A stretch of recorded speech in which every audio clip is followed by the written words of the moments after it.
यदा यदा हि धर्मस्य ग्लानिर्भवति भारत अभ्युत्थानमधर्मस्य तदात्मानं सृजाम्यहम्। यदा यदा हि धर्मस्य ग्लानिर्भवति भारत अभ्युत्थानमधर्मस्य तदात्मानं सृजाम्यहम्। तो कौन भक्त इसका रिसाइटेशन करना चाहेंगे? ये तो सबको याद ही होगा। जी जी, प्रियंका माता। हाँ जी प्रभु जी, हरे कृष्णा। यदा यदा हि धर्मस्य ग्लानिर्भवति भारत अभ्युत्थानम् अधर्मस्य तदात्मानं सृजाम्यहम्। Thank you.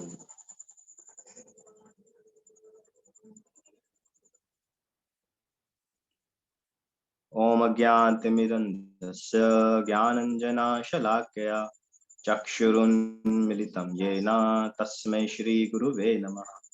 श्रीचैतन्यमनोभीष्टं स्थापितं येन भूतले स्वयं रूप कदा मह्यं ददाति स्वपदान्तिकम्।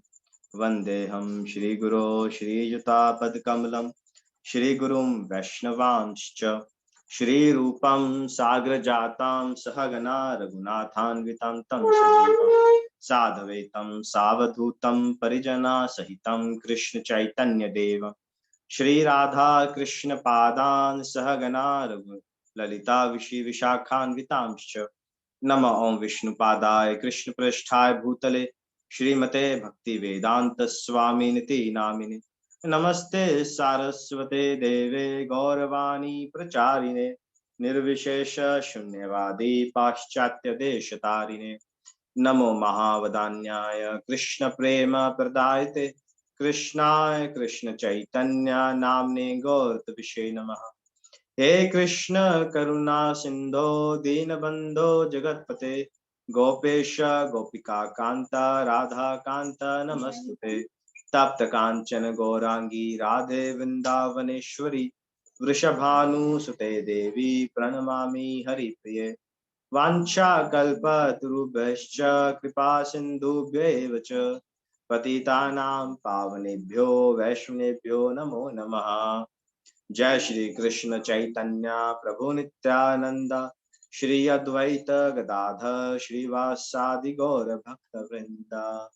हरे कृष्णा कृष्णा कृष्णा हरे हरे हरे राम राम राम हरे हरे। मुखं करोति वाचालं तत्कृपातमहं वन्दे श्रीगुरुं दीननाथ। हरे कृष्ण। हम इसका वर्ड टू वर्ड मीनिंग पढ़ते हैं। यदा यदा, जब भी और जहां भी, ही निश्चय ही, देखिए ही शब्द बहुत महत्वपूर्ण है। यहाँ वगैरह निश्चय ही, जब भी और जहां भी धर्म का नाश होगा, निश्चय ही, कि आप संदेह मत करिए कि मैं आऊंगा कि नहीं आऊंगा, निश्चय ही मैं आऊंगा। धर्म से, धर्म की गलानी पतन, धर्म की गलानी होती है, पतन होता है, और क्या होता है? अव्य उत्थान अधर्म से, अधर्म का अव्य उत्थान होता है, प्रधानता होती है, अधर्म बढ़ता है। तो उस समय क्या करेंगे भगवान? उस एक सेकेंड भाई को, तो उस समय भगवान क्या करेंगे? तदात्मानम, तब मैं, सृजाम में हम, तब मैं अपने शरीर को, अपने शरीर का सृजन करूं। ठीक है, तदात्मानम सृजाम में। ठीक बोला मैंने? किसी को ऐसा लगता हो मैंने कुछ गलत बोला?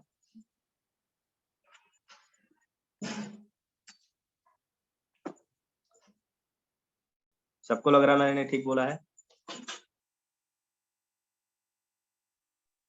प्रभु जी, सुजाम्यम प्रकट करता हूँ।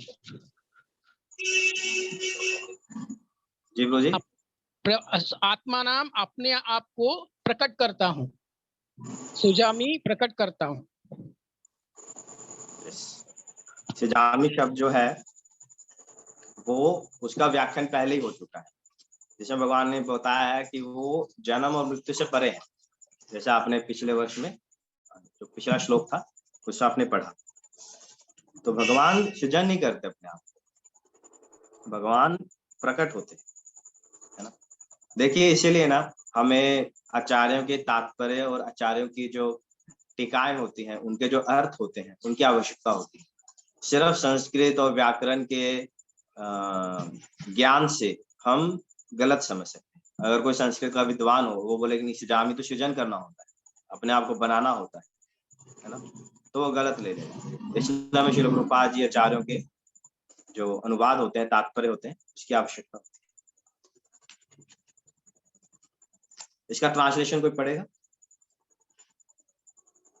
हरे कृष्णा प्रभु जी, मैं पढ़ता हूँ। हे भरतवंशी, जब भी और जहां भी धर्म का पतन होता है और अधर्म की प्रधानता होने लगती है, तब तब मैं अवतार लेता हूँ। तात्पर्य पढ़ो प्रभु जी। नहीं, तात्पर्य देखिए, जब भी और जहां भी, ठीक है ना, जब भी और जहां भी, ऐसा नहीं कि भगवान सिर्फ इंडिया में आएंगे, वृंदावन में आएंगे, गोकुल में आएंगे, ऐसा नहीं। जब भी और जहां भी धर्म का पतन हो, जहां कहीं भी पतन होगा, भगवान आएंगे। जहां पर लोगों का संदेह होता है, लोग कहते हैं कि भगवान सिर्फ यहीं पर क्यों आते हैं, इंडिया में ही क्यों आते हैं, भगवान अमेरिका में क्यों नहीं आते, भगवान अफ्रीका में क्यों नहीं आते, है ना। दरअसल लोग संदेह करते हैं कि भारत में कुछ महान लोग पैदा हो जाते हैं और उनको वो भगवान बना देते, उनको वो भगवान मान लेते, वो भगवान है नहीं, बट थोड़े महान है तो उनको भगवान मान लिया जाता है, ऐसा। तो ऐसा लोग संदेह करते हैं। भगवान कहते हैं जब भी और जहां भी हो। इस पॉइंट को हम आगे पढ़ेंगे, प्रभुपाद जी तात्पर्य में इसको एक्सप्लेन करते हैं, तो हम इस पॉइंट को हम आगे और व्याख्यान करेंगे। तो धर्म का पतन होता है, देखिए धर्म का पतन होता है ना, पर किस धर्म का पतन होता है? लोग कहते हैं आज, है ना, कुछ वृद्ध लोग सोसाइटी के पार्क में शाम को चाय पीते हुए बातें करते हैं, अरे यार आज के लोगों में इंसानियत ही नहीं रही। मैं जा रहा था सड़क पे भीड़ भाड़ में, वो लड़के ने, नया लड़का था, अपनी मस्ती में मुझे धक्का मार दिया, सॉरी भी नहीं बोला। है ना। जो दूसरा बोलेगा यार मैं दुकान पे जा रहा था, कितना कितना हाई रेट कर दिया, कितना प्रॉफिट कमाते हैं, 50 रुपए की चीज को 100 रुपए में बेचते हैं, है ना। लोगों में सत्यता नहीं रही है। तो किस धर्म को बचाने के लिए भगवान आए? इंसानियत को, सत्य को? कौन सा धर्म भगवान बचाने के लिए? कौन बताएगा? बहुत इंपॉर्टेंट श्लोक है, फेमस है, सबको पता ही होगा, तो कौन बताएगा? हरे कृष्ण प्रभु जी, मैं बताऊं? नहीं गुरु जी, आपने आंसर दे दिया है, अभी किसी और को चांस देंगे। कौन है? निधि माता जी का वीडियो ऑन है। निधि माता जी, आप बताना चाहेंगे भगवान कौन से धर्म को बचाने के लिए आते हैं? क्या? हरे कृष्णा प्रभु जी, दंडवत प्रणाम। हाँ जी माता जी, भगवान कौन से धर्म को बचाने के लिए आते हैं? धर्म का पतन हो तो भगवान कहते हैं मैं आता हूँ, तो किस धर्म का पतन हो? इंसानियत का, मानवता का? मुझे नहीं पता प्रभु जी। कोई और भक्त? जी प्रियंका माता जी। प्रभु जी, मानवता का। मानवता का नहीं। और कोई भक्त?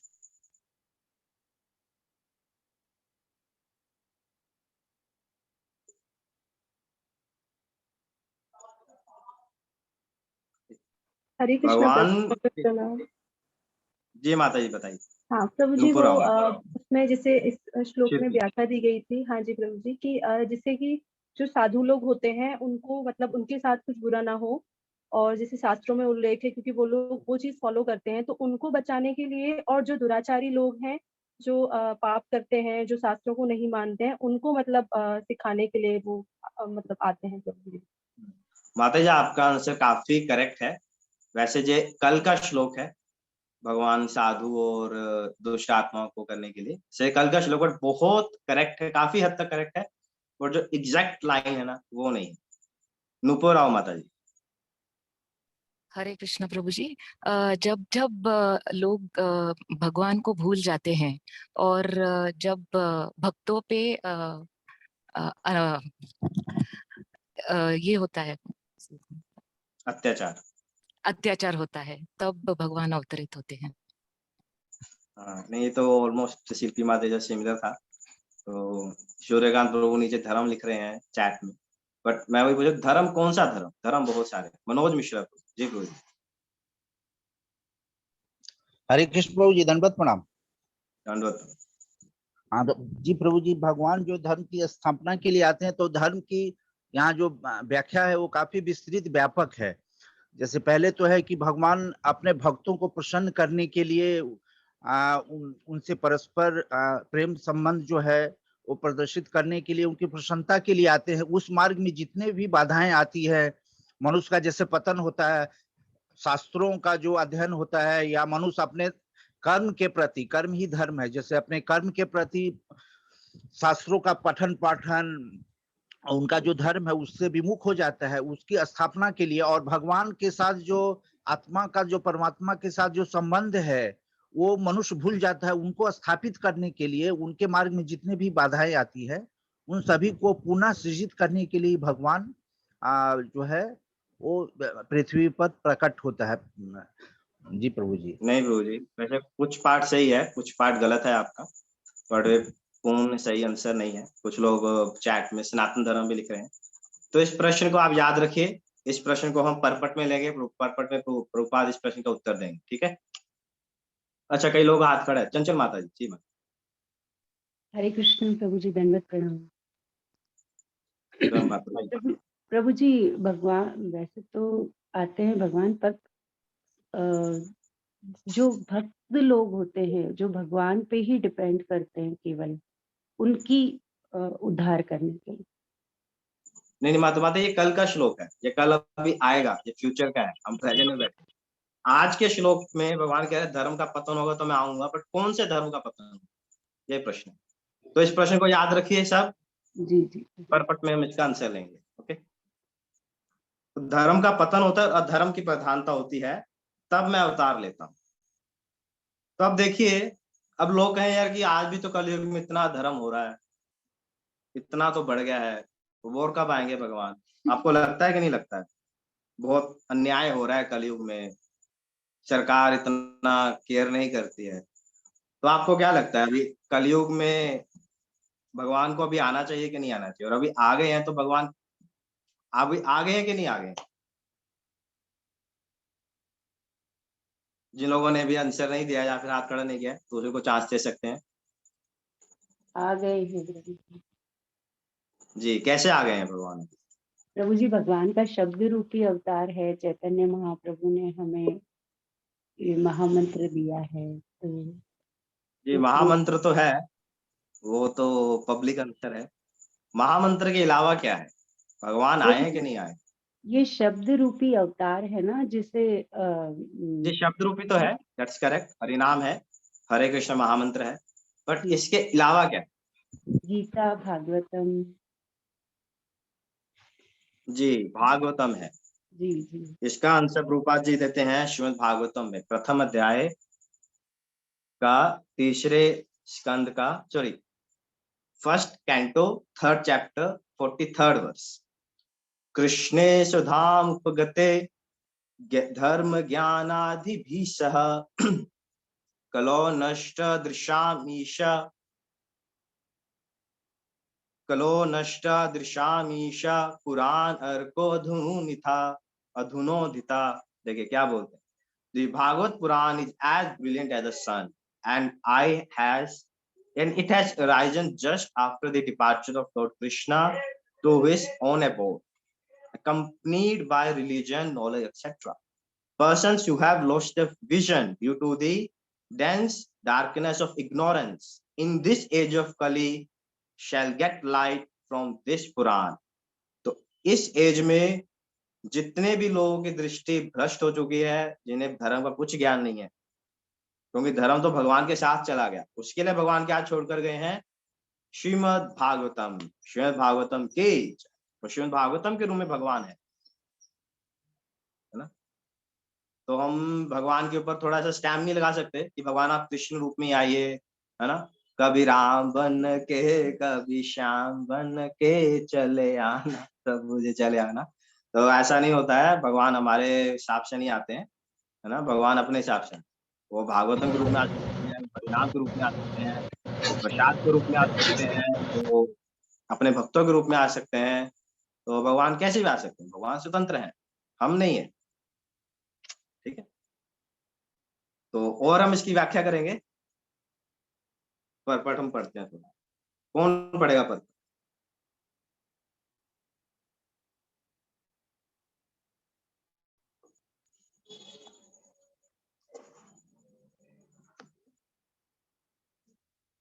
कोई परपट पढ़ना चाहेगा? हरे कृष्णा प्रभु जी, मैं पढ़ूं?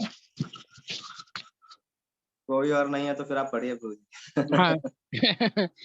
तात्पर्य, प्रभुपाद द्वारा तात्पर्य। यहाँ पर सुजामी शब्द महत्वपूर्ण है। सुजामी सृष्ट के अर्थ में नहीं प्रयुक्त हो सकता, क्योंकि पिछले श्लोक के अनुसार भगवान के स्वरूप या शरीर की सृष्टि नहीं होती, क्योंकि उनके स्वारे स्वरूप शाश्वत रूप से विद्यमान रहने वाले हैं। देखिए अतः यहाँ पे प्रभुपाद जी क्या लिख रहे हैं, भगवान के सब स्वरूप शाश्वत रूप से विद्यमान रहते हैं, भगवान की कोई नई रचना नहीं होती। तो भगवान के जो बड़ा अवतार हैं, पूर्व अवतार है, नरसिंह अवतार है, तो सबके अपने अपने प्लैनेट से वैकुंठ लोक, कोई नई सृष्टि नहीं, सब अपने रूप में पहले से विद्यमान है, भगवान सब हैं। और समय समय पर जब भगवान को लगता है कि अभी मेरे प्रकट होने का समय हो गया है, भगवान कोई तो तरीका चुनते हैं। जैसे बड़ा भगवान जो है वो ब्रह्मा जी के नाक से आए, नरसिंह भगवान का एक स्तंभ है ना, पिलर, उससे आए। बट पिलर ने भगवान की सृजन नहीं किया, भगवान थे, उन्होंने एक तरीका चुना कि इस तरीके से मैं अवतरित, ये बढ़िया पूजा। अतः सृजामीम का अर्थ है कि भगवान स्वयं यथा रूप में प्रकट होते हैं। यद्यपि भगवान, देखिए सृजामी शब्द की व्याख्या हमने पहले कर दी है पिछले वर्ष श्लोक में, कि भगवान जन्म और मृत्यु से परे हैं, भगवान का हमारे तरह सृजन नहीं होता है ना, भगवान अपनी स्वेच्छा से आते हैं। जी ब्रो। यद्यपि भगवान कार्यक्रमानुसार अर्थात ब्रह्मा के एक दिन में 7वें मनु के 28वें युग में द्वापर के अंत में प्रकट होते हैं, किंतु वे इस नियम का पालन करने के लिए बाध्य नहीं है, क्योंकि वे स्वेच्छा से कर्म करने के लिए स्वतंत्र है। अतः देखिए यहाँ पे भगवान का एग्जैक्ट टाइम लिखा है, ब्रह्मा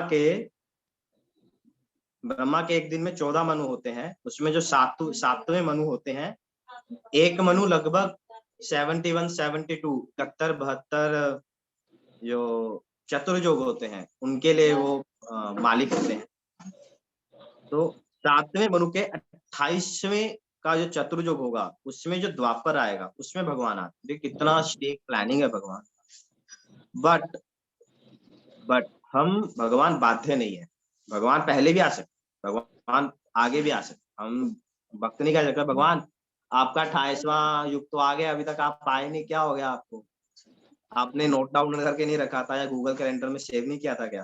तो भगवान के में ऐसा नहीं है, भगवान पहले भी आ सकते हैं, भगवान बाद में भी आ सकते हैं। जस्ट लाइक मान लीजिए आपके पूना शहर में कोई हिंदी कवि सम्मेलन हो और उसमें आपने पूना के चीफ मिनिस्टर को आमंत्रित किया, तो चीफ मिनिस्टर हमारे बंधा नहीं है कि यार मुझे उस व्यक्ति ने आमंत्रण किया है तो मुझे आना ही। Even at the last moment वो मना कर सकता है ना, यार कि मेरा कुछ काम है, हम नहीं आ सकते। चीफ मिनिस्टर बाध्य नहीं है। बट जो हम लोग हैं, हम बाध्य हो जाते हैं। हमारे किसी रिश्तेदार ने 4 फोन कॉल कर दिया हमें कि प्रभु जी हमारे घर में शादी है तो आपको आना ही है, तो हम बात बंद जाते हैं, अरे यार उसने 4 बार पूछ लिया है तो जाना पड़ेगा। फिर हमें थोड़ा प्लानिंग करनी पड़ती है, अरे हमें बाहर का तो खाना नहीं है, फिर हम कहाँ खाएंगे, कैसे ट्रैवल करेंगे, प्लान है ना। तो ये भगवान और हमें अंतर है। हम बंधे हुए हैं, भगवान स्वतंत्र हैं। और एक और बात लिखते हैं, देखिए यहाँ भगवान स्वेच्छा से कर्म करने के लिए स्वतंत्र है। अब आप बताएं, हम कर्म करने में स्वतंत्र नहीं है? जैसे मान लीजिए अपन हाथ ऐसे उठा रहा हूँ, मैं बोल रहा हूँ, है ना, मैं मोबाइल चला रहा हूँ, तो क्या हम स्वतंत्र नहीं है? हम अपने कार्य नहीं कर सकते अपने मन से? मेरा मन किया तो मैंने मूवी देखी, मेरा मन किया तो मैंने मंदिर गया, इधर गए उधर गए। हम क्या बंधे हुए हैं? हमें कोई रोक रहा है? क्या अब करना है?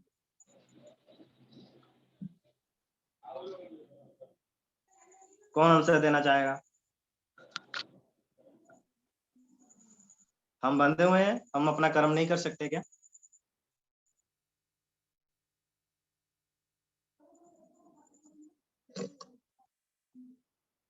कोई नहीं है, सब चुप है। प्रभु जी एक्चुअल में बंधे हुए तो नहीं है, पर हाँ मतलब हम कर सकते हैं प्रभु जी, अगर हम जो भी करना चाहें अपनी मर्जी से। पर वो अगर हम कर रहे हैं तो वो जो भगवान के लिए नहीं कर रहे हैं, जो भी कार्य अगर हम कृष्ण भावना भावित होकर नहीं कर रहे हैं, तो वो सब फिर शास्त्रों के अनुसार नहीं होगा, तो फिर वो कर्म कर्म नहीं कहलाएगा प्रॉपर तरीके से। कर तो हम कुछ भी सकते हैं, अगर कृष्ण भावना भावित नहीं है तो वो कर्म नहीं। वो कर्म बंधन क्यों कहलाए? देखो, भगवान यहाँ पर लिख रहे हैं भगवान स्वतंत्र है कर्म करने के। तो भगवान ही क्यों स्वतंत्र है? हम भी तो लिखना चाहिए ना, हम भी स्वतंत्र है, बट हम बंधन में क्यों है? शास्त्रों में नहीं करेंगे तो बंधन कहलाएगा, बट क्यों कहलाएगा?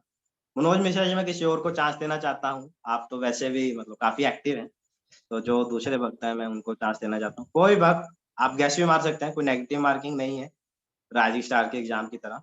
वहां भी नेगेटिव मार्किंग नहीं होती वैसे। बोल सकते हैं, आप अपनी विचारधाराएं रख सकते हैं साथ।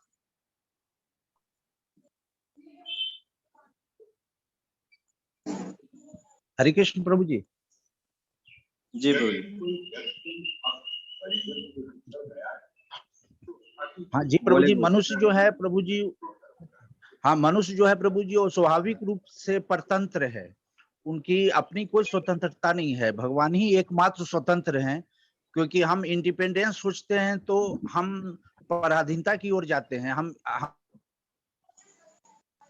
सोचते नहीं जी, हैं देखिए ये स्वतंत्र, जो है, तो इंद्रियों के ये हम कॉन्सेप्ट लोग है, थ्योरी है कि हम परतंत्र हैं, बट क्यों ऐसा है? हम भी तो कर्म कर पा रहे हैं ना। देखिए, मैं बोल पा रहा हूँ, आप माइक अनम्यूट करके बोल पा रहे हैं। जी जैसे प्रभु जी, तो हम, किसी वक्त हाँ तो हम, ऑफिस जाना है, तो वो जूम अपना मोबाइल लेके ही ऑफिस चला गया, तो किसी ने बांधा थोड़ी ना है कि तो यार तुम घर में बैठ के ही लेक्चर सुनो, तुम ऑफिस में भी सुन सकते। तो हम अपनी इच्छा से कर रहे हैं ना, इंडिपेंडेंस है ना, जी वो प्रभु जी, बात है। तो जी प्रियंका जी माता जी। हरे कृष्णा प्रभु जी। प्रभु जी, भगवान ने हमें स्वतंत्रता दी है हर जीव को।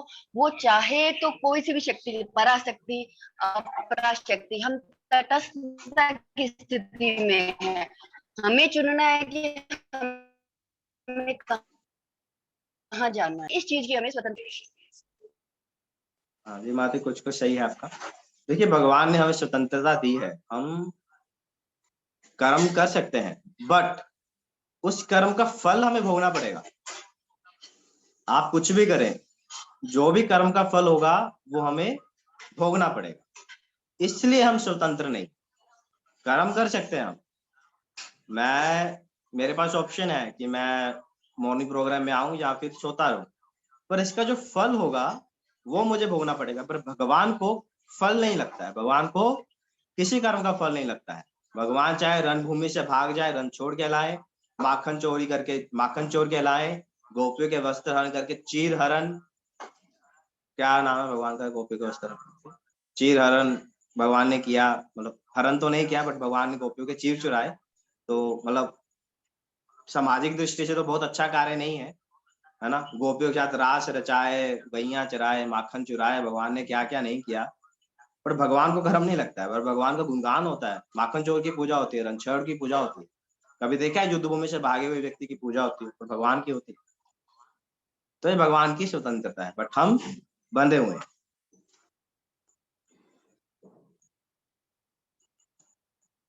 ठीक है, क्लियर है सब पॉइंट? अब हम आगे बढ़ते हैं। कोई और भक्त जो परपट पढ़ना चाहे?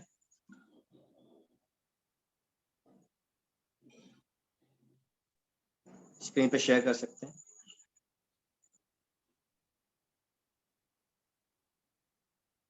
कोई भक्त है जो वॉलंटियर करना चाहेगा परपट पढ़ने के लिए? जय नित्या माता जी। हरे कृष्णा प्रभु जी। अतः जब भी अधर्म की प्रधानता तथा धर्म का लोप होने लगता है तो वे स्वेच्छा से प्रकट होते हैं। धर्म के नियम वेदों में दिए हुए हैं और यदि इन नियमों के पालन में कोई त्रुटि आती है तो मनुष्य अधार्मिक हो जाता है। श्रीमद् भागवत में बताया गया है कि ऐसे नियम भगवान के नियम हैं। केवल भगवान ही किसी धर्म की व्यवस्था कर सकते हैं। वेद भी मूलतः ब्रह्मा के हृदय में से भगवान द्वारा उच्चरित माने जाते हैं। अतः धर्म के नियम भगवान के प्रत्यक्ष आदेश है। धर्मम तो साक्षात भगवत प्रणतिम। भगवत गीता जी माता में जी, सुन के जाना। देखिए यहाँ पर ये मेरे उस प्रश्न का उत्तर है। मैंने पूछा कौन से धर्म का पतन होता तो भगवान आते हैं। भगवान किस धर्म का पतन होने में आते हैं? भगवान वेद वर्णित धर्म का पतन जब होता है उससे स्थापित करने के लिए आते हैं। वेदों में जो लिखा हुआ है वो धर्म है। हमने जो मनुष्य ने अपने मनोबुद्धि से बनाया वो धर्म नहीं है।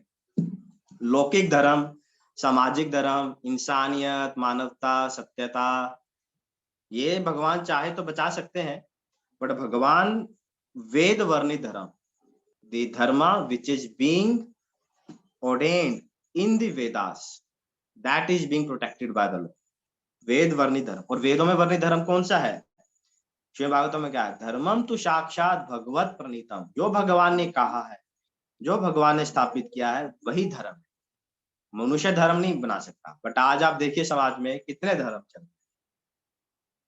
एक उदाहरण देता हूँ, कंठी माला जो हम पहनते हैं, मैं बंगाल में था तो बंगाल में हमने देखा कि लोग कंठी पहनते हैं बट फिर भी मच्छी खाते हैं। दे ईट फिश दो दे हैव, इन्होंने कंठी पहनी हुई है। तो उनसे बात कर तो बोलते हैं कि नहीं नहीं प्रभु जी ये तो पहन सकते हैं, मछली तो जौलेर फल है, जौलेर फल, ये तो फल है, ये मांस थोड़ी ना है। ऐसे प्रभुपाद जी ने 4 नियमों में लिखा है, no meat eating but including meat, fish, eggs. Prabhupada ji ने छोड़ा नहीं। और आप मेरे टीममेट थे, मैं पुणे में था तो मेरी एक टीममेट थी, तो वो वारकरी संप्रदाय से थी बट कंठी माला पहनती थी। कंठी माला पहन के वो सब कुछ खाती पीती थी। तो हमने उनसे पूछा कि आप ऐसा क्यों पहनते हैं? पहन के तो अपराध होता है, तुलसी है। तो बोले नहीं ये तो हमारी संप्रदाय है, सब पहन सकते हैं, वारकरी में पहनते हैं, मतलब जो भी करती हो करो। ऐसी तरह भगवान इंडिया की हर जगह में एक कंठी माला को लेके अलग अलग धर्म बने, कौन पहन सकता है कौन नहीं पहन सकता। बट रियल सिद्धांत क्या है जो हमने गुरुजनों से सीखा है कि कंठी माला पहनकर 4 नियमों का पालन करना आवश्यक। इस गले से प्रसाद के अतिरिक्त कुछ पास नहीं होना चाहिए। तो वेद वर्णित धर्म भगवान बचाने के लिए आते हैं, लौकिक धर्म बचाने के लिए भगवान नहीं आते। धर्म क्या है? जो भगवान ने गीता भागवत में लिखा है, धर्मम तो साक्षात भगवत प्रणीतम। पढ़िए माता जी। भगवत गीता में आद्योपांत इन्हीं नियमों का संकेत है। वेदों का उद्देश्य मतलब शुरुआत से लेकर अंत तक। वेदों का उद्देश्य परमेश्वर के आदेश अनुसार ऐसे नियमों की स्थापना करना है और गीता के अंत में भगवान स्वयं आदेश देते हैं कि सर्वोच्च धर्म उनकी ही शरण ग्रहण करना है। देखिए भगवत गीता में भगवान ने सब बताया है। भगवत गीता पढ़कर आप सब जान सकते हैं। देखिए वेद पाठ पढ़ने का तो समय नहीं है किसी के पास, है ना। अब 4 वेद, 18 पुराण, 108 उपनिषद कौन पढ़ेगा? इतनी तो लाइफ टाइम भी नहीं है और समझ में भी नहीं आता है। प्रभुपाद जी की छोटी छोटी पुस्तकें पढ़ने में इतनी तकलीफ होती है, मतलब समय देना पड़ता है, एनर्जी देना। और यहाँ पर लिख रहे भगवत गीता के 700 श्लोक हैं, वो पढ़कर आप सब भगवान क्या कहना चाहते हैं, भगवान कैसे प्रसन्न होंगे, हम भक्ति कैसे करेंगे, सब क्लियर है। तो कोई बुद्धिमानी जीव ही होगा जो भगवत गीता पढ़कर समझ जाएगा एक ही बार में। अन्यथा में तो आचार्यगणों की टीकाओं, टिप्पणियों और क्लासेस की आवश्यकता होती है। एक बार में पढ़ के समझ जाना बहुत संभव है, पर बहुत बुद्धिमानी व्यक्तियों के जैसे अर्जुन एक ही लेक्चर में सब समझ गए, और यहाँ क्लासेस चलती तब भी समझ में नहीं आता। अब हम कहाँ पर हैं जी, आगे बढ़ते हैं। वैदिक नियम जीव को पूर्ण शरणागति की ओर अग्रसर कराने वाले हैं और जब भी असुरों द्वारा इन नियमों में व्यवधान आता है तभी भगवान प्रकट होते हैं। श्रीमद् भागवत। अब यहाँ पर एक प्रश्न है वैदिक नियम जीव को पूर्ण शरणागति की ओर अग्रसर कराने वाले हैं। तो इस लाइन पंक्ति का क्या अर्थ हुआ, इससे आप क्या समझते हैं, कौन बताना चाहेगा?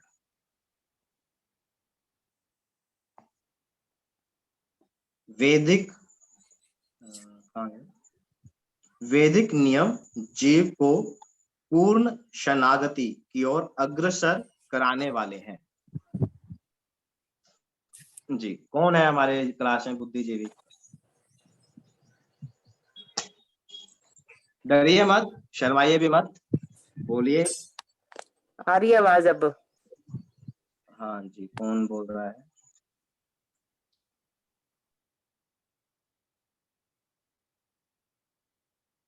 किसने अनम्यूट किया था?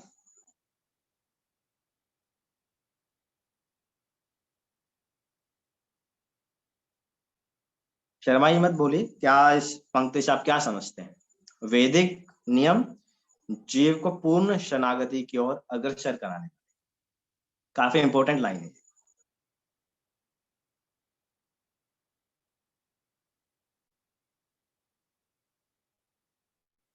आप अपनी अंडरस्टैंडिंग शेयर कर सकते हैं, जरूरी है कि वो करेक्ट हो, पर जो भी आप समझते हैं कि इस लाइन से मुझे ये समझ में आया, तो काफी इंपॉर्टेंट श्लोक है ये और काफी कुछ सीखने के लिए इससे।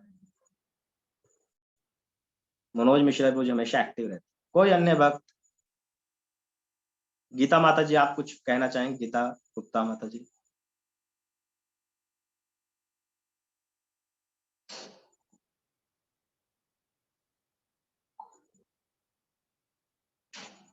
शिवेंद्र प्रभु, आप बताइए, आपने तो आज गीता भगवत गीता का पाठ किया है, आप क्या समझते हैं इस लाइन से?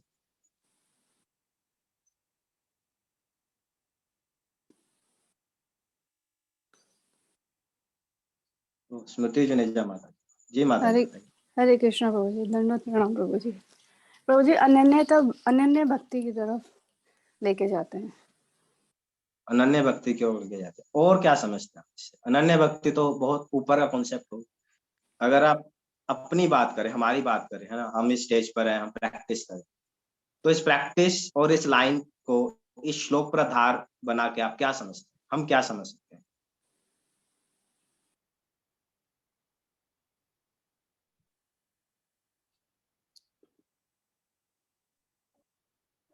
जी ठीक है। इस पंक्ति का अर्थ है कि हम किसी भी स्थान पर रहें, किसी भी लेवल पर रहें, अगर हम उस धर्म को, उन नियमों को, चाहे वो वेद हैं, 4 वर्ण, 4 आश्रम, जिस स्थान पर भी हैं, और जो भी हमारे गुरु या फिर काउंसलर या फिर जो भी हमारे मार्गदर्शक हैं, उन्होंने हमें दिया है, अगर उस धर्म को हम अच्छे से फॉलो करते हैं, तो हम तो हम एडवांस करेंगे, हम आगे बढ़ेंगे, हम प्रगति करेंगे, और धीरे धीरे धीरे करके जो पूर्ण सरेंडर होता है उसकी ओर जाएंगे। फॉर एग्जाम्पल, उदाहरण के लिए, है ना, कोई नया व्यक्ति आता है हमारे मंदिर में, श्रद्धा से आता है कि मैं मंदिर हूँ, मंदिर जाके आता हूँ, देखता हूँ कैसे। वो आता है श्रद्धा से, किसी भक्त से मिलता है, और भक्त बोलते हैं कि आप एक माला जप किया कीजिए, दिन में 10 मिनट लगते हैं, आप समय निकाल कर कैसे भी कीजिए, जरूरी नहीं है कि आप नहाए धोएं, आप सुबह उठें, थोड़ा पानी से चेहरा धो लें और जप कर सकते हैं, आवश्यक नहीं है कि आप नहा के ही करें, है ना। और हफ्ते में एक बार संडे हमारा प्रोग्राम होता है, संडे संडे आप मंदिर आ जाए। अगर वो नया भक्त इतने से कार्यक्रम को श्रद्धा से और रेगुलरली, मतलब मेंटेन करके ना, कंसिस्टेंसी, हर वीक इस कार्यक्रम को फॉलो करता है, डेली एक माला का जप करता है, धीरे धीरे देखिए वो एक दिन ग्रुप का लीडर बन जाएगा, उसकी दीक्षा भी हो जाएगी, वो 16 माला पे आ जाएगा, सारे नियम फॉलो करेगा और अपने अंदर किसी को जोड़ेगा, अपना ही ग्रुप चलाएगा, प्रचारक बन जाएगा। हम सबकी शुरुआत ऐसे हुई, जब 2 साल पहले इस ग्रुप को शुरू किया गया था, हमने मतलब सबने मिलके, आप सब लोग जुड़े थे, देखिए हम सब कहाँ पर थे, कोई 1 माला, 2 माला, 4 माला, और आज सब 16 माला पर है, इतने पक्के हो चुके हैं, दीक्षा के लिए नाम, दीक्षा ट्रेनिंग में नाम जा रहा है, राजस्थान में नाम जा रहा है। तो जिस धर्म पर भी है, जिस लेवल पर भी है, अगर बस रोज हम करेंगे, रेगुलरली करेंगे, पेशेंस के साथ करेंगे, कंसिस्टेंटली करेंगे, हम आगे बढ़ेंगे।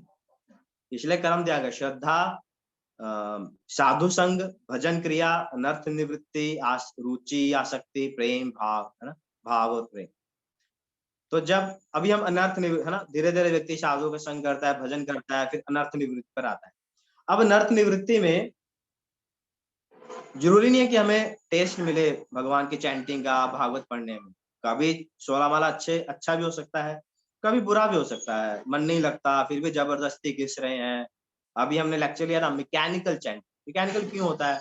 क्योंकि अभी हम अनर्थ निवृत्ति के स्टेज पर है ना, अभी हम अनर्थ गए नहीं, बट फिर भी हम लगे हुए हैं। क्यों? क्योंकि गुरुजन और वैष्णव का आदेश है कि डेली करना, जैसे भी हो, घिसते रहो घिसते रहो। तो इससे करने से क्या होगा, एक दिन क्या होगा, हम अनर्थ निवृत्ति से निकलकर रुचि, आसक्ति पर चले जाएं, जिसमें हमें टेस्ट आएगा।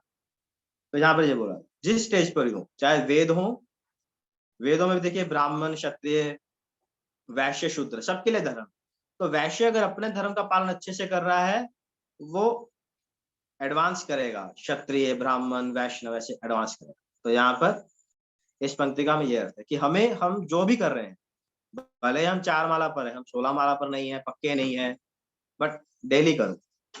कुछ लोगों का ऐसा संदेह रहता है, धारणा रहती है कि अगर हम किसी अपने नए रिश्तेदार को लेके आए ना इस फोन में, मंदिर में, अरे आप सब लोग तो इतने डेडिकेटेड हैं, हमसे इतना नहीं होगा।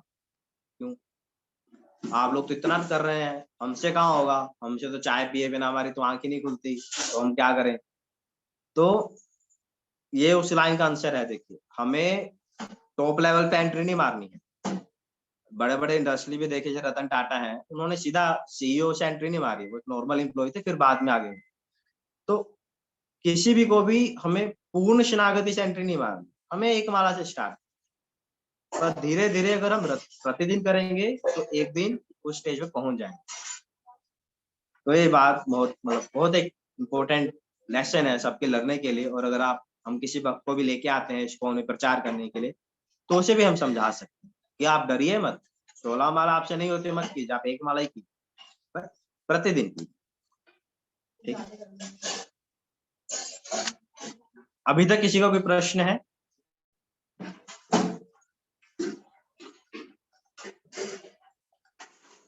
ठीक है, आगे बढ़ते हैं। अब कौन पढ़ना चाहेगा? सुचेता माता जी ने हाथ खड़ा किया। माता जी, आप परपट पढ़ना चाहेंगे? अगर आप यस प्रभु जी। रोज शेयर कीजिए परपट।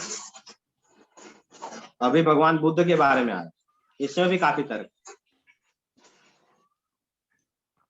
श्रीमद् भागवत पुराण में हम जानते हैं कि बुद्ध कृष्ण के अवतार हैं, जिनका प्रादुर्भाव उस समय हुआ जब भौतिकतावादी का बोलाबाला था, और भौतिकतावादी लोग वेदों को प्रमाण बनाकर उसकी आड़ ले रहे थे। यद्यपि वेदों में विशिष्ट कार्यों के लिए पशु बलि के समय में कुछ सीमित विधान थे, किंतु असुरी वृत्ति वाले लोग वैदिक नियमों का संदर्भ दिए बिना पशु बलि को अपनाए हुए थे। भगवान बुद्ध इस अनाचार को रोकने तथा अहिंसा के वैदिक नियमों की स्थापना करने के लिए अवतरित हुए। अतः भगवान के प्रत्येक अवतार का अब देखिए, भगवान बुद्ध आए है ना, जहाँ पर लिखा भगवान बुद्ध कृष्ण के अवतार है। अब आप बताइए कि अब हमने पढ़ा कि भगवान तो वेद वर्णित धर्म की रक्षा करने के लिए आते हैं। अब यहाँ पर भगवान ने बुद्ध का अवतार लिया और वेदों को ही रिजेक्ट कर दिया। महाप्रभु श्री चैतन्य महाप्रभु कहते हैं, वेद ना मानिया बुद्ध हो या नास्तिक। बुद्धा तो नास्तिक है, वेद ही नहीं मानता है। मतलब महाप्रभु की टर्म्स है, हमारे लिए तो आदत नहीं। फिर आप बताइए, तो ये कैसे श्लोक से स्टेक बैठता है? भगवान तो बोल रहे हैं, मैं वेदों को, मतलब धर्म का पतन होने से बचाने के लिए आता हूँ, और धर्म क्या है? जो वेदों में लिखा है। और जहां पर भगवान आए हैं और वेदों को ही रिजेक्ट कर, तो बुद्ध कैसे धर्म को बचाने के लिए आ रहे हैं? मतलब यहाँ पर तो भगवान, ये तो कॉन्ट्राडिक्टरी हो गया ना। भगवान ने तो धर्म बचाया नहीं, भगवान ने तो धर्म, मतलब वेद को ही साइड कर। जी अभिजीत प्रभु बताइए। हरे कृष्णा प्रभु जी, दंडवत प्रणाम। भगवान बुद्ध का जो अवतार हुआ था उस समय बहुत लोग नॉनवेज खाने के लिए वो भगवान का ही मतलब आश्रय लेते थे कि भगवान के लिए हम प्रसाद चढ़ा रहे, तो इस भावना से वो पशु हत्या बहुत बढ़ चुकी थी। तो उस टाइम उन्होंने ये वेदों को जो है ये जो उनको थोड़ा कंफ्यूज करने के लिए या इसके लिए वो वेदों को उन्होंने बाजू में हटा के वो पशु हत्या मतलब वो रोकने के लिए उन्होंने सब अपना बताया। लेकिन जो वो सिंस अपना जो इसे इस्कॉन की जो शिक्षा प्रणाली है उसमें वो बैठता नहीं है, तो इसीलिए हम उनको मतलब अनुसरण नहीं करना चाहिए, ऐसे है। थोड़ा कोशिश किया प्रभु जी। हरे कृष्ण, दंडवत प्रणाम। नहीं देखिए, जब प्रियंका माता जी बताइए।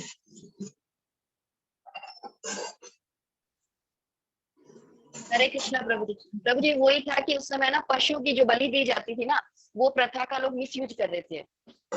तो इसके लिए फिर बताया गया था कि भगवान ने उनको इसलिए बोला था कि शायद मतलब पशु को मतलब बलि के लिए इसलिए मना किया था।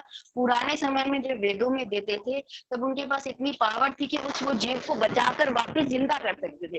लेकिन इस टाइम तक तो कलयुग आ चुका था, तो हम वापस जब किसी जीव को जिंदा नहीं कर सकते तो हमें बलि देने का भी कोई अधिकार नहीं था। इसके लिए फिर उन्होंने विरोध किया, जीव के लिए, जीवों की रक्षा के लिए स्पेशली। जी धन्यवाद माता जी, काफी आप दोनों ने काफी सही बताया।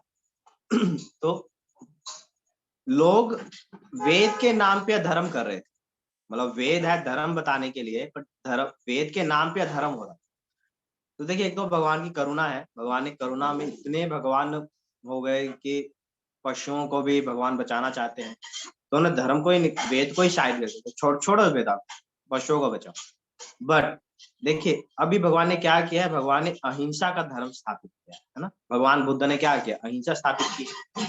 तो अहिंसा भी क्या है, वेदों में ही आता है कि अहिंसा भी एक धर्म, ठीक है, सर्वोच्च धर्म नहीं है बट एक लेवल पर तो है। और जब व्यक्ति एटलीस्ट एक लेवल का अहिंसा का धर्म फॉलो करेगा तो तब तो ऊपर उठेगा। जैसे हमारे इसमें बताया जाता है कि जब तक आप तमोगुण में हो तब तक आप भक्ति नहीं कर सकते। तमोगुण से आपको ऊपर उठकर सतोगुण में आना है, फिर आपकी भक्ति स्टार्ट होगी। किस बुक में लिखा है बताइए, प्रभुपाद की किस बुक में ऐसा लिखा है कि तमोगुण में भक्ति नहीं होती है, तमोगुण से ऊपर उठकर हमें सत्वगुण में आना है? जो भक्ति शास्त्री कर किए हुए हैं उन्हें तो पक्का पता होना चाहिए।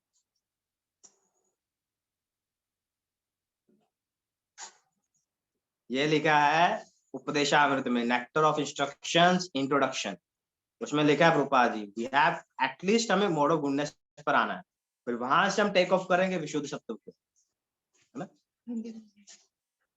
सॉरी, हमें तमोगुण से उठकर सत्वगुण में आना है। सत्वगुण पर जब हम आएंगे तब हम विशुद्ध सत्व जिसमें भगवान स्थिर होते हैं उस पर जा पाएंगे। जैसे आपको फ्लाइट लेनी है तो एयरपोर्ट पर तो आना पड़ेगा ना, घर से निकल एयरपोर्ट पर आएंगे तभी तो फ्लाइट लेंगे, घर पर तो फ्लाइट नहीं आएगी। इसी तरह तमोगुण से निकलकर सत्वगुण पर आना है, फिर भगवान वहां से आपको खींचेंगे। तो अहिंसा का मार्ग अपनाकर भी भगवान बुद्ध ने वेद का ही धर्म स्थापित किया, ठीक है। तो भगवान ने यहाँ पर भी धर्म को बचाया। बट एक बात और देखने वाली है, देखिए मान लीजिए अगर हम धर्म को, वेदों को, भागवतम को नहीं मानते तो हम बुद्ध को भगवान का अवतार नहीं मानेंगे और उनकी शिक्षाओं का पालन नहीं करेंगे। और दूसरी तरफ अगर हम भगवान बुद्ध को मानते हैं तो हम वेदों को पालन नहीं करेंगे, हम वेदों को नहीं मानेंगे। तो दोनों तरफ से देखिए थोड़ी सी घुमाने वाली बात है कि भगवान बुद्ध की शिक्षाओं का पालन नहीं हो रहा है। अगर आप बुद्ध को नहीं मानेंगे, है ना, तो आप उनकी शिक्षाओं को भी नहीं मानेंगे। और अगर आप भागवत को नहीं मानेंगे तो भगवान बुद्ध का भगवान का अवतार नहीं मानेंगे और उनकी शिक्षाओं का पालन नहीं करेंगे। तो भगवान बुद्ध तो है, वो भगवान है, विष्णु का ही अवतार है, बट उनकी शिक्षाओं का पालन करने के लिए नहीं कहा गया। एक सेकंड,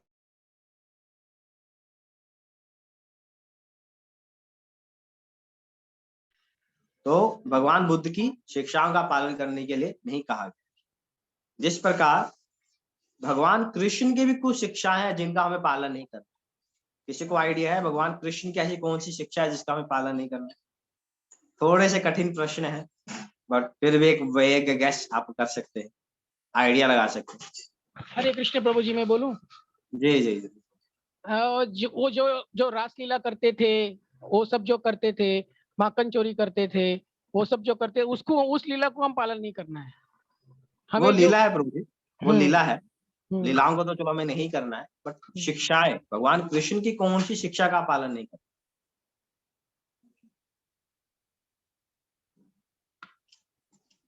भगवान कृष्ण शिक्षा देते हैं गोवर्धन लीला में, जब वो इंद्र के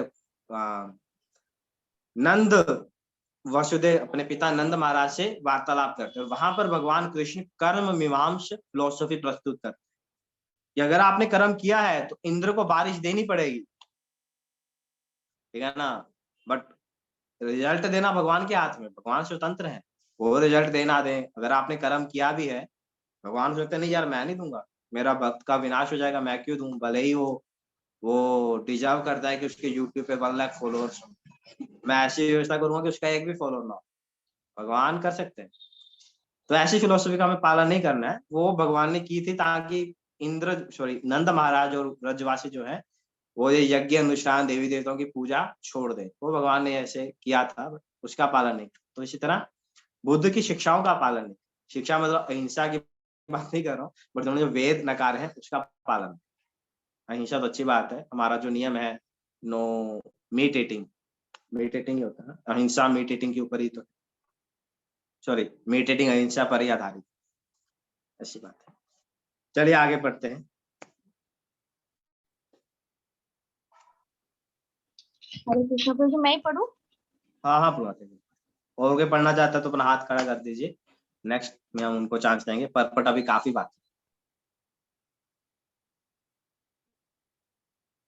पढ़िए माता जी, कहाँ? अंततः भगवान के प्रत्येक अवतार का विशेष उद्देश्य होता है और इन सबका वर्णन शास्त्रों में हुआ है। यह तथ्य नहीं है कि केवल भारत की धरती में भगवान अवतरित होते हैं। वे कहीं भी और किसी भी काल में इच्छा होने पर प्रकट हो सकते हैं।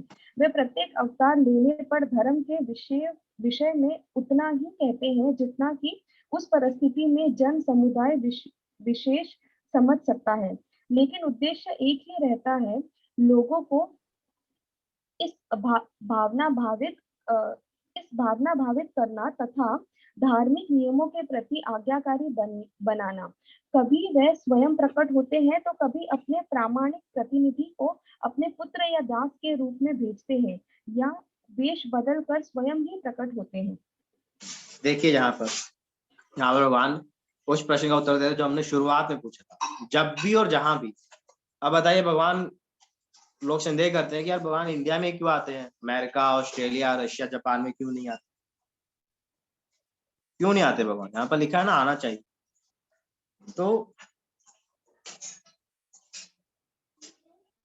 ऐसा नहीं है कि भगवान भारत की धरती में ही आते हैं, वो कहीं भी आ सकते हैं, पर वो कैसे आएंगे, कब आएंगे, किस रूप में आएंगे, ये हमारे अनुसार नहीं है, वो भगवान के अनुसार। भगवान अपने प्रतिनिधियों को भेज सकते हैं, भगवान स्वयं आ सकते हैं, और भगवान किसी और रूप में भी आ सकते हैं। ये भगवान के ऊपर, हमारे ऊपर नहीं है, हमें अपनी बुद्धि से नहीं सोचना। और दूसरी बात, अगर 2-4 अवतार भगवान अमेरिका में ले लेना तो लोग कहेंगे यार भगवान अमेरिका में क्यों आते हैं, हमारे यहाँ क्यों नहीं आते हैं? तो कुछ तो लोग कहेंगे। और तीसरी बात, वृंदावन, मथुरा, अयोध्या, जगन्नाथपुरी, ये सब क्या है? भगवान के नित्य धाम है। ये सोचना अपराध होगा धाम के प्रति कि वृंदावन यूपी भारत में आता है। क्षमा कीजिए, थोड़ी बैकग्राउंड नॉइस आ रही होगी जिसको मैं अवॉइड नहीं कर पा रहा हूँ।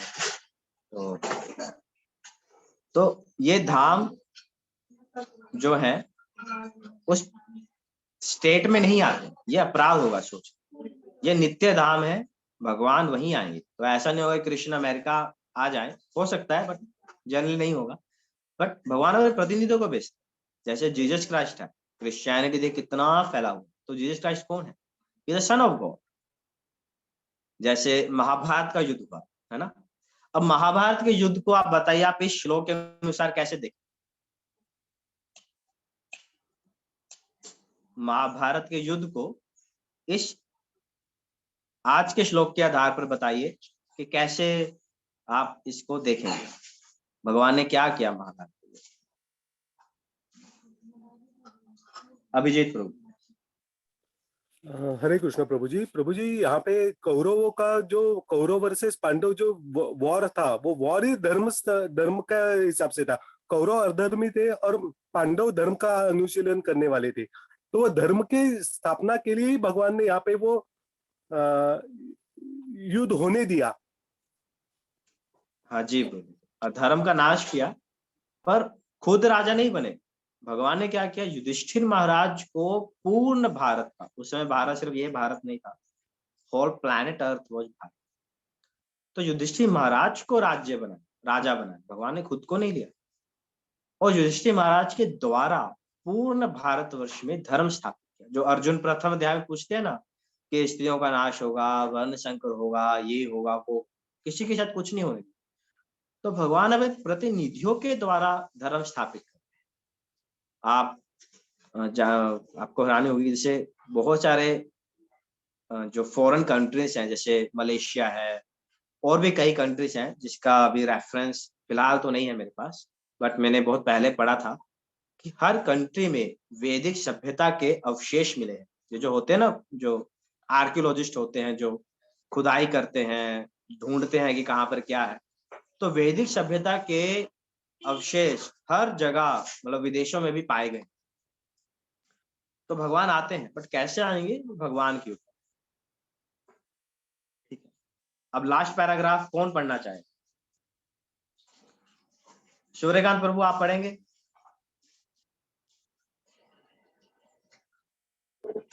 ओके प्रभु। जय प्रभु जी। वीडियो भी ऑन करेंगे, अच्छा रहेगा आपका चेहरा से। हरे कृष्णा। अरे तो शेयर करेंगे स्क्रीन को? हाँ, स्क्रीन शेयर कीजिए। बस आखिरी 5 मिनट हम लेंगे।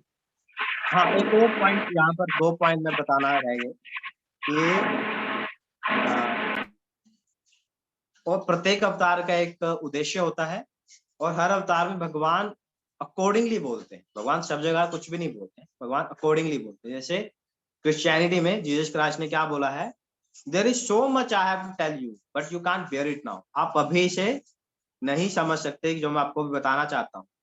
तो भगवान ने पूर्ण नहीं बताया है क्रिश्चियनिटी। और जैसे मुस्लिम धर्म है, उसमें प्रॉफिट मोहम्मद आए थे, वो भी भगवान के ही भेजे हुए पार्षद हैं। तो उन्होंने क्या बताया, डू नॉट हैव आप रिलेशन मत बनाए अपनी माँ और बहन के साथ, मदर एंड सिस्टर के साथ। तो बहुत ही, क्योंकि वो जिस विशेष परिस्थिति में आए, जिन लोगों के बीच में आए, है ना, जैसे जीसस क्राइस्ट आए थे, वो फिशरमैन थे, प्रॉफिट मोहम्मद आए, वो आदिवासी लोग टाइप के लोग थे। तो उनको पर्पस था कि उन्हें ऊपर उठाए, है ना, बट अभी पूर्ण सत्य नहीं बता सकते। बट भगवद गीता पढ़े 7.2, ज्ञानम ते विज्ञानम, क्या था 7.2?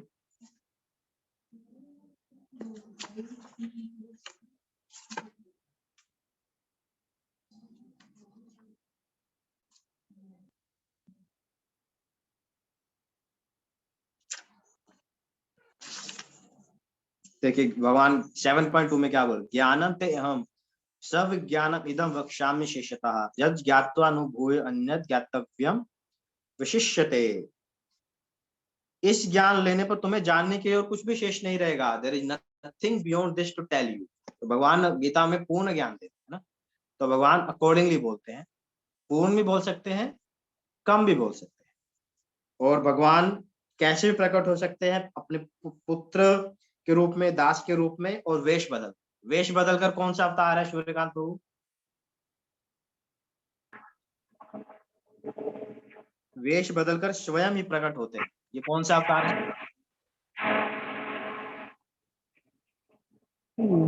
वेश बदलकर, ये तो बहुत क्यों आंसर होना चाहिए। कौन आंसर देगा? वेश बदलकर भगवान ने कौन सा अवतार लिया?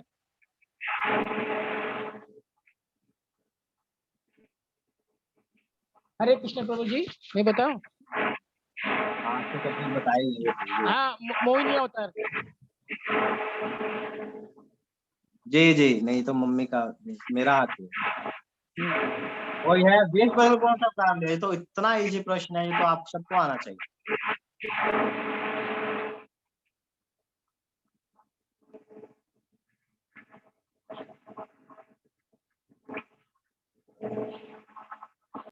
कोई नहीं है तो क्या ये अवतार लेना बाकी है? भगवान अभी लेंगे फ्यूचर में। प्रभुपाद जी ने गीता में पहले ही लिख दिया है। जय सच्चिदानंद श्याम प्रभु चैतन्य महाप्रभु, कैसे आप इसका आंसर नहीं दे पाते? महाप्रभु वेश बदल कर तो आए हैं। महाप्रभु भगवान के रूप में नहीं आए, महाप्रभु भक्त के रूप में आए। छिन्न अवतार, शायद आप कनेक्ट नहीं कर पा रहे होंगे। और भी कई अवतार हैं जो वेश बदल कर आए। जैसे भगवान जब ब्रह्मा जी को सृष्टि करनी थी, गर्भोदकशाही के नाभि से भगवान ब्रह्मा जी निकले और ब्रह्मा जी को बोला तप करो, सृष्टि की सृजन करो। ब्रह्मा जी को समझ में नहीं आया क्या करूं मैं, तो भगवान खुद प्रकट हुए। भगवान ने, मतलब ब्रह्मा जी ने आह्वान नहीं किया, भगवान प्लीज आ जाओ आ जाओ आ जाओ, भगवान खुद आए। तो भगवान स्वेच्छा से आ सकते हैं, है ना। जैसे मोहिनी अवतार, मोहिनी अवतार भी भगवान ने स्वेच्छा से लिया है। भक्तों ने थोड़ी ना बोला था कि आप स्त्री रूप में आए। बाद में भगवान शिव जी ने बोला कि यार मैं देखना चाहता हूँ, मैं देखा नहीं, है ना। उसके बाद कूर्म अवतार हुआ, पूरे समुद्र लीला में अवतार ही अवतार, और सब भगवान ने ही किया है। सहस्त्र शीर्ष अवतार हुआ, तो भगवान स्वेच्छा से आते, कैसे भी आ सकते। मच्छुआ, कछुआ, मछली, वराह के रूप में भी आए हैं, शेर के रूप में भी आए हैं, है ना। और सबका उल्लेख मिलता है शास्त्रों में, भविष्य पुराण में, भागवतम में। भागवतम के प्रथम स्कंद के सेकंड या थर्ड चैप्टर में ही है, जिसमें भगवान के 24 से 26 अवतारों का वर्णन है। ठीक है, चलिए आगे पढ़ते हैं। जय शिवकांत प्रभु पढ़िए।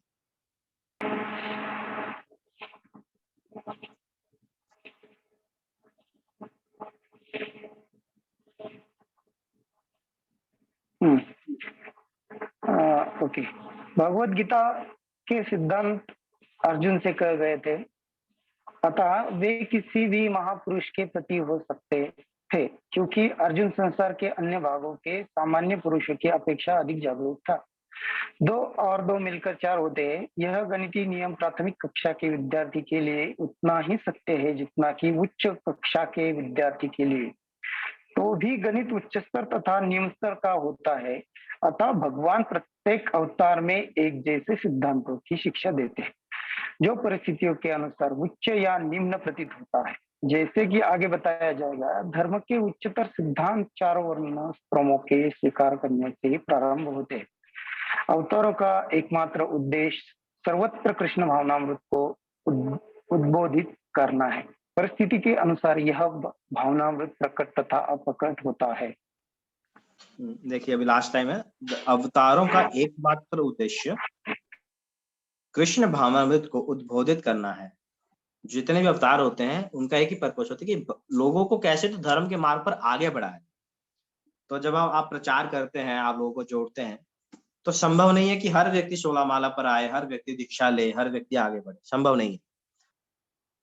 बट आप देखिए पर्पस है कि थोड़ा तो आगे बढ़े, है ना। माला पर नहीं तो मुख से तो नाम ले, कभी तो मंदिर आके प्रसाद ग्रहण, है ना। हम हरिनाम से कीर्तन करते हैं, पुस्तक बांटते हैं, लोग पुस्तक लेते हैं बट सालों साल पढ़ते नहीं।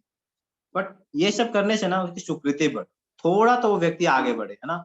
रुका हुआ था, झुका हुआ था, सोया हुआ था, सोया हुआ है तो आंख तो खोले, भाग रहा था तो चलना तो शुरू करे, है ना। थोड़ा तो आगे बढ़े। तो ये अवतारों का एकमात्र उद्देश्य होता है। तो इसके साथ ही हम प्रवचन को विराम देंगे।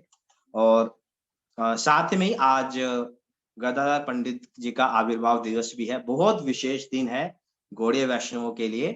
पंच तत्व जो आप देखते हैं उसमें जो चैतन्य महाप्रभु के लेफ्ट में, चैतन्य महाप्रभु के बाईं ओर जो है, और हमारी तरफ से देखेंगे तो महाप्रभु के राइट साइड में जो है वो है गदाधर पंडित। तो गदाधर पंडित कौन है? श्रीमती राधा रानी के, श्रीमती राधा रानी ही है। राधा रानी ने मेल रूप में आए हैं। तो गदाधर पंडित का आविर्भाव दिवस है। श्रीमती राधा रानी शक्ति अवतार है। तो महाप्रभु आए, महाप्रभु वैसे तो कृष्ण है बट उन्होंने राधा रानी का हृदय लिया। है ना, राधा रानी का भाव लिया, तो अंदर से वो राधा रानी है, बाहर से कृष्ण है। तो राधा रानी को पता था यार ये तो चोर व्यक्ति है, इसने मेरा हृदय तो चुरा लिया, पर इसको संभाल नहीं पाएगा, ये मेरा भाव, क्योंकि ये तो भगवान है ना, इसको भक्त का भाव तो पता नहीं है। अब इस मतलब अगर आप कभी गलत कढ़ाई में गलत तेल डाल दे तो क्या कभी कभी आग से लग जाते हैं तड़का लगाते हुए, कभी कभी कढ़ाई अंदर से पतली होती है तो आग सी पकड़ लेती है, छोटी कड़छी। तो अब राधा में ये तो भगवान है, भक्त बनने चला, इसको समझ में तो आएगा नहीं, संभालना आएगा नहीं, तो महाप्रभु अपने को संभाल नहीं पाए। इतना मतलब मैं तो व्याख्या नहीं कर पा रहा हूँ महाप्रभु की उस भाव का, उद्गार का। इतना महाप्रभु मगन हो गए थे, वो लंपट हो रहे हैं, लोट कर रहे हैं, हंस रहे हैं, खेल रहे हैं, मतलब रो रहे हैं। तो राधा रानी स्वयं, राधा ने अवतार था कि वो संभाले इसको। तो गदाधर पंडित गुरु में राधा रानी जी ने स्वयं अवतार लिया है। और गदाधर पंडित जो है वो गोपीनाथ विग्रह की सेवा करते थे और प्रतिदिन उनके लिए माला बनाते थे, माला।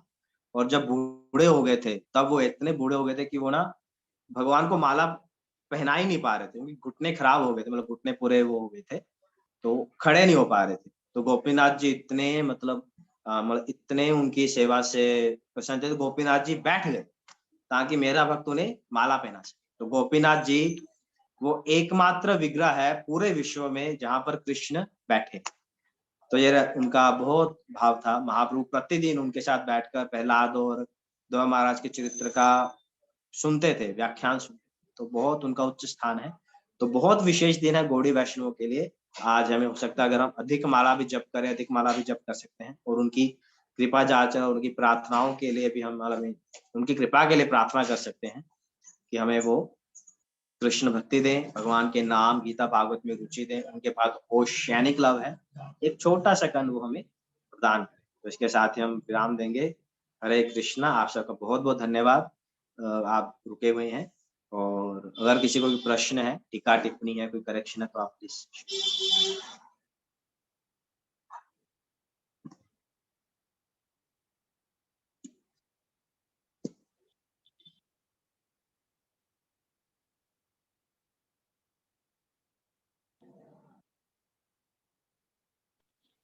हरे कृष्ण प्रभु जी।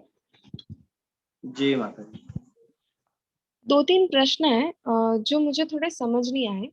जैसे यहाँ पे अवतार के रूप में जो बताया गया है कि कृष्ण अवतार लेते हैं कि मनु, जो यहाँ पे मनु के बारे में बताया गया, 7वें मनु के 28वें युग में द्वापर में अंत में अवतार लेते हैं। तो ये मनु जैसे कि आप थोड़ा बता सकते हैं ये होता क्या है? जी, मनु कौन होते हैं ना जी। देखिए, ब्रह्मा जी के 24 घंटे का दिन होता है और 12-12 में डिवाइड होता है। 12 घंटे का दिन होता है, 12 घंटे की रात होती है। और रात में कुछ नहीं होता, रात में प्रलय होती है। जो सृष्टि होती है 12 घंटे, और 12 घंटों में 1000 चतुर्युग आते हैं, सत्य, त्रेता, द्वापर, कलयुग। तो ये 4 मिलके बनता है एक दिव्य युग। तो ऐसे 1000 बार, सहस्त्र दिव्य युग ब्रह्मा जी के 12 घंटों में आते हैं। ठीक है। अब जैसे कंपनी होती है, कंपनी में चेयरमैन होता है, चेयरमैन के अंदर हेड ऑफ डिपार्टमेंट्स होते हैं ना, मैनेजिंग डायरेक्टर होता है, फिर हेड ऑफ डिपार्टमेंट होते हैं, है ना। चेयरमैन हर चीज खुद तो नहीं देखता है। तो ब्रह्मा जी चीफ इंजीनियर हैं। ब्रह्मा जी के अंदर कौन सेवा करते हैं? मनु करते हैं। अब मैं थोड़ा सा श्योर नहीं हूँ, आई थिंक जितना मैं समझता हूँ मनु ब्रह्मा जी के पुत्र ही है। सही बोल रहा हूँ मैं? अगर कोई गलत हो तो बताइए। जितना मैं समझता हूँ मनु जो है ब्रह्मा जी के पुत्र ही हैं। तो सबसे बड़े स्वयंभू मनु आते हैं, जिनके अंतर्गत आप ध्रुव महाराज जी का चरित्र पढ़ते हैं, है ना। तो ऐसे उनके 14 आते हैं। 14 उनके आप समझ लीजिए 14 पुत्र हैं, जिन्हें मनु कहते हैं। जैसे कोई स्वयंभू मनु है, और जो 7वें मनु है उनका नाम है विवस्वत मनु। जो आप चौथे भगवद गीता का जो प्रथम श्लोक है, एवं विवस्वते प्राहु मनु ऋषिवा के भवित, है ना। जो विवस्वान जो है वो 7वें मनु। तो ऐसे जो 1000 दिव्य युग होते हैं वो इन 14 मनु में डिवाइड होते हैं कि ठीक है। और 1000 बाय अगर आप 14 करेंगे तो कितना आएगा? 71, 72 आएगा कुछ। कोई कर सकता है डिवाइड? Average is 71। 71 71 आता है, ठीक है। तो उन पहला मनु 71 दिव्य युग देखेगा, 71 खत्म हो गए फिर दूसरा मनु देखेगा, फिर तीसरा मनु देखेगा, क्योंकि लाइफ टाइम होती है ना। जैसे हम रिटायर होते हैं तो मनु भी तो रिटायर होंगे ना, कब तक देखते बैठेंगे, उन्हें भी भक्ति करनी। तो ऐसे करके जो 7वें मनु है, विवस्वान जो मनु आएंगे उनके अंदर फिर 71 दिव्य युग आएंगे। वो 71 दिव्य युग में से जब 28वां आएगा उसमें भगवान आए। तो अभी हम जिसमें बैठे हैं ना, ये 28वां ही है। और ये बहुत बड़ा सौभाग्य है हमारा कि हम उस कलयुग में आए हैं जिसमें भगवान स्वयं आके गए। रूपा जी कहे इस वाले द्वापर में भगवान स्वयं आए, मतलब ये कौन सा है, हम 28वें दिव्य युग में बैठे हैं, 7वें मनु। और जिस युग में भगवान कृष्ण स्वयं आते हैं उसके कलयुग में श्री चैतन्य महाप्रभु स्वयं आते, और बाकियों में फिर क्या भगवान के अवतार है। तो हम इसमें बैठे। ठीक है माता जी। ओके प्रभु जी।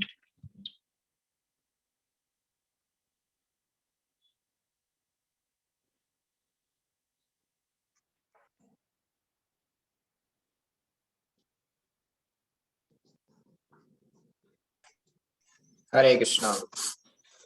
तो शायद किसी के और कुछ प्रश्न नहीं है, तो हम धन्यवाद देना चाहेंगे ऋषभ मित्र प्रभु जी के। बहुत ही इम्पोर्टेंट श्लोका था, जैसे बताया गया था स्टार्ट में। भगवद गीता का बहुत ही महत्वपूर्ण श्लोक है। काफी लोगों को भी बाहर के जो लोग रहते हैं उनको भी इसके बारे में मालूम रहता है, बट उसकी गलत व्याख्या वो जानते हैं।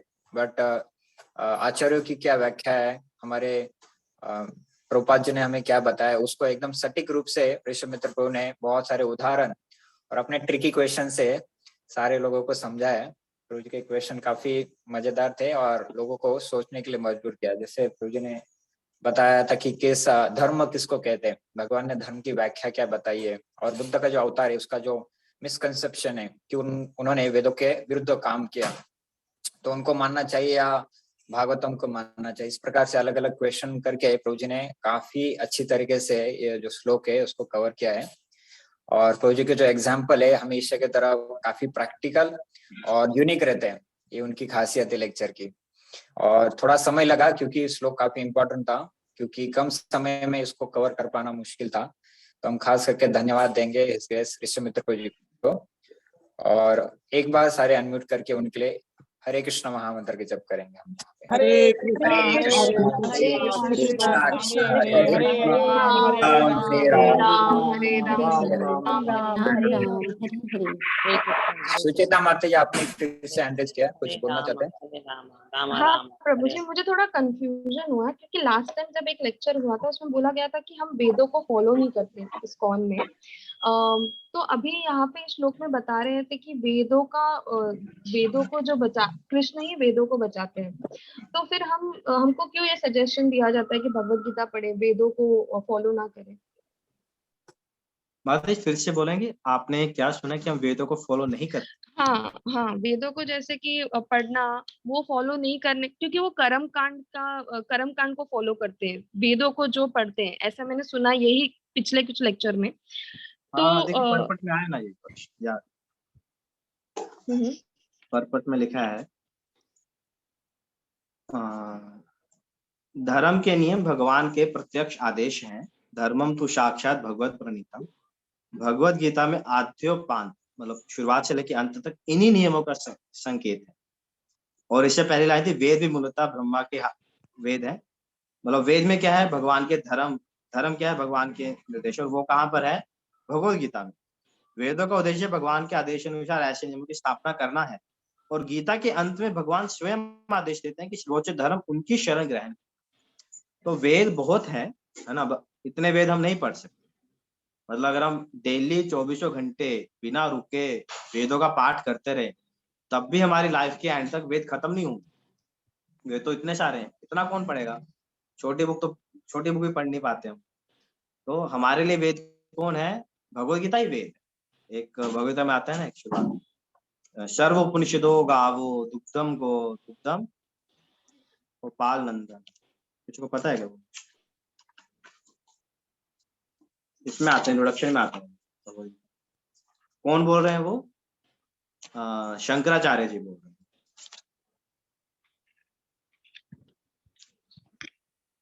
देखो, हाँ, सर्व उपनिषदों गावो दोग्धा गोपाल नंदन। सर्व उपनिषद क्या है? गाय के समान है। और उसका धोने वाला कौन है? मिल्कमैन कौन है? गोपाल नंदन, भगवान कृष्ण गोपाल। पार्थ वत्सः सुधीर भोक्ता। और वो दूध कौन पी रहा है? काफ कौन है? अर्जुन।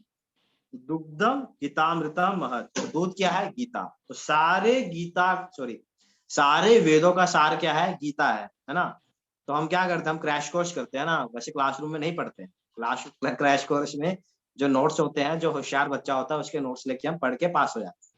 तो गीता वैसे ही है, गीता सार है जो हमारे लोगों के लिए। देखो, और शंकराचार्य क्या बोल रहे हैं? एकम शास्त्रम देवकी पुत्र गीतम, एको देवो देवकी पुत्र एवा, एको मंत्रस्य तस्य नामानि जानी, कर्मप्येकम तस्य देवस्य सेवा। तो हमारे लिए वेद, शास्त्र, पुराण सब भगवद गीता और प्रभुपाद जी की बुक्स हैं। तो वही हमारे वेद। वो उन्होंने इस संदर्भ में बोला है कि बहुत सारे वेद पुराण जो है उसमें बहुत सारी बातें लिखी है ना। जैसे सृजन शब्द था, अगर हम सिर्फ पढ़ने बैठेंगे तो सृजन शब्द में ही कंफ्यूज हो जाएंगे। अगर हम पढ़ने बैठेंगे ना तो हम इतने कंफ्यूज होंगे, समझेगा ही नहीं कि धर्म क्या है। जब द्रौपदी जी महाभारत में भीष्म पितामह जी बाणों की शैया पर लेट गई थी, द्रौपदी जी आते हैं और द्रौपदी हंसती है, सब स्मिर्क स्माइल देती है। तो भीष्म पितामह कहते हैं, मैं जानता हूँ तुम क्यों हंस रही हो। तुम हंस रही हो कि उस ध्रुत सभा में मैंने तुम्हारी रक्षा नहीं की, और जहां पर मैं बानू की शैया पर बैठकर धर्म का लेक्चर दे रहा हूँ, है ना। तो भीष्म पितामह कहते हैं कि धर्म के जो नियम है ना वो बहुत गुह्य है, बहुत सूक्ष्म है, समझता नहीं है कि क्या धर्म है ना। देखिए, भीष्म पितामह, द्रोणाचार्य, कृपाचार्य से महान महान जो योद्धा है, महात्मा है, वो भी द्रुत सभा में समझ नहीं पाए कि मैं अपने प्रतिज्ञा की रक्षा करूं या इसके सम्मान की रक्षा, है ना। जब सामाजिक धर्म की बात आती है तो व्यक्तिगत धर्म छोड़ देना चाहिए, पर धर्म इतना गुह्य है ना कि हम कंफ्यूज हो जाएंगे। जैसे प्रभुपाद जी ने कहा है सनातन गोस्वामी के द्वारा लिखी हरि भक्ति विलास मत। क्यों? अब उन्होंने कुछ गलत नहीं लिखा है, बट वो इतना एसोटेरिक है कि हम पढ़ेंगे तो हमारा दिमाग उसमें ही घुसा है, हम एसोटे में समझ नहीं पाएंगे, हमारी काबिलियत। तो अगर हम, उन्होंने इस सेंस में कहा, अगर हम बहुत सारे धर्म पढ़ेंगे तो देखिए यहाँ पर और क्या लिख रहे हैं। शंकराचार्य जी लिखे गीता महात्म्य 4 में,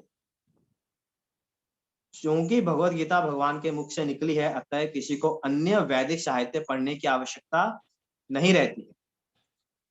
गीता सुगीता कर्तव्य की अन्य शास्त्र किम अन्य शास्त्र विस्तरे जा स्वयं पदनाभस्य मुखम पद्मिनी श्रिता। उसे केवल भगवद गीता ही ध्यान पूर्वक तथा मनोयोग के श्रवण तथा पठन करना चाहिए। वर्तमान युग में लोग सांसारिक कार्यों में इतने व्यस्त हैं कि उनके लिए समस्त वैदिक साहित्य के अध्ययन कर पाना संभव नहीं रह गया है, परंतु इसकी आवश्यकता भी नहीं है। केवल एक पुस्तक भगवद गीता ही पर्याप्त है, क्योंकि यह समस्त वैदिक ग्रंथों का सार है और इसका प्रवचन भगवान ने ही किया है। तो अब शंकराचार्य जी के आगे क्या बोल? ठीक है माता जी। यस प्रभु जी, आपने कहाँ से पढ़ा है प्रभु जी? Bhagavad Gita introduction, last page. Okay okay प्रभु जी, थैंक यू, धन्यवाद। हरे कृष्णा, धन्यवाद। तो